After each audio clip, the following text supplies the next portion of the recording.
If you walked down the grand boulevards of Paris in the late 1980s, you might have heard the name Madame Elizabeth. She wasn't a politician or a celebrity, but in the world of elite education, she was a titan. She was the headmistress of one of the city's most exclusive lycées, a woman who viewed herself as the guardian of French culture. She was sharp, elegant, and utterly ruthless. To her, there was only one way to be civilized, and anything that deviated from her secular ideal was something to be crushed. Fast forward 30 years, and that titan had crumbled. Elizabeth was now 87. The power was gone, replaced by a wheelchair and a bitterness that tasted like old copper. She lived alone in a cavernous apartment in the 16th arrondissement, a place filled with expensive antiques and silence. Her husband was dead. Her children were estranged, and she was dying, slowly, angrily, and without a shred of grace. She was so vile to her caretakers that the local nursing agency had blacklisted her. She spat insults like venom. She threw trays of food. She was a nightmare. When the agency sent Noor, they told her, "Good luck. You are the last option." Noor was 42, a woman of quiet dignity who wore a simple beige hijab. When she walked into that apartment, Elizabeth looked at her with pure, unadulterated hate. To Elizabeth, that scarf represented everything she had fought against her entire career. "Get out," Elizabeth snarled the moment she saw her. "I don't want you here." But Noor didn't leave. She needed the job, and she had a patience that seemed almost inhuman. "I am here to help you, madame," she said softly, "whether you want it or not." For 6 months, the dynamic was brutal. Elizabeth did everything she could to break Noor. She would deliberately knock over a basin of water just to watch Noor get on her hands and knees to mop it up. She would turn up the volume on the television when Noor tried to take a moment to pray. She mocked her faith, her background, her intelligence. "Why don't you steal something and leave?" Elizabeth would taunt her. "That's what people like you do." Noor never took the bait. She cooked Elizabeth's favorite meals. She washed her clothes. She managed her medication with the precision of a surgeon. She treated this hateful old woman with the tenderness one would show a grandmother. The breaking point came on a dreary, rain-soaked afternoon in November. Elizabeth was in a particularly foul mood, hurting from her arthritis, and she lashed out. She grabbed Noor's wrist as the nurse was adjusting her blanket. "Stop it," Elizabeth screamed. "Stop acting like a saint. Why do you stay? I treat you like a dog. I know you hate me. Are you waiting for me to die so you can rob the place? What is your game?" Noor gently removed Elizabeth's hand from her wrist.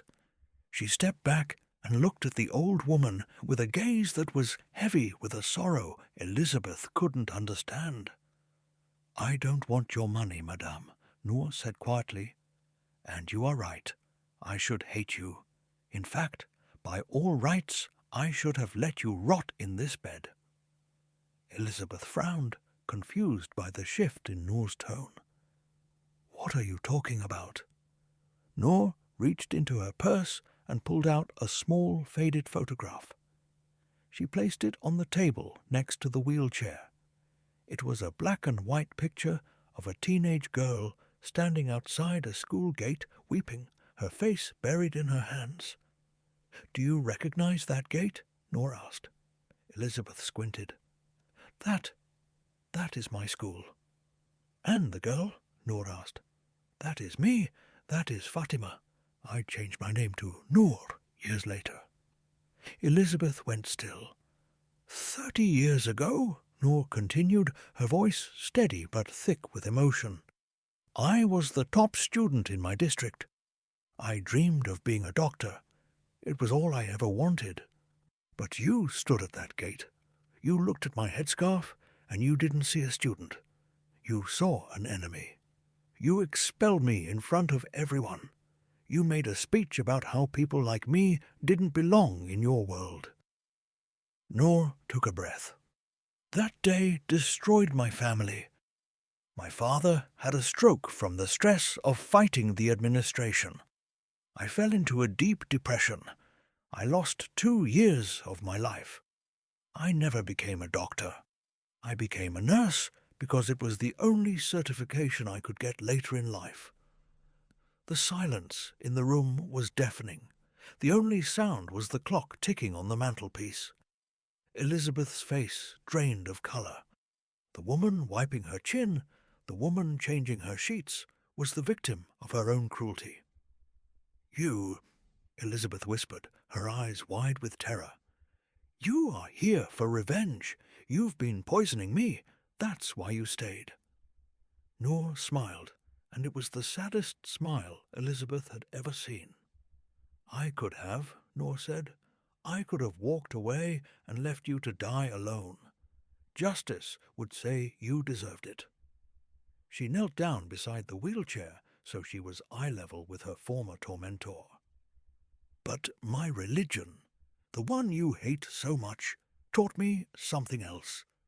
The Quran tells me, repel the evil deed with one which is better. Then lo, he between whom and thee was enmity shall be as if he were a loyal friend. I didn't come here to kill you, Elizabeth. I came here to defeat you. I wanted to prove to myself that your hatred was not stronger than my faith. I serve you because I want God to be pleased with me, not because you deserve it. Elizabeth stared at her. For 87 years she had believed in the superiority of her intellect and her culture. She believed she was the civilized one. But in that moment, looking at the woman whose life she had ruined, she realized the truth. She was the barbarian. The woman kneeling before her was the royalty. Something inside the Iron Lady shattered. She began to weep. It wasn't a cry of pain. It was a cry of absolute shame. How? Elizabeth sobbed, gripping Noor's hand. How can you have a heart like that? What kind of God teaches you to love the person who killed your dreams?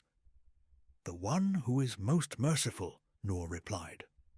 Over the next few weeks, the atmosphere in the apartment changed. The bitterness evaporated.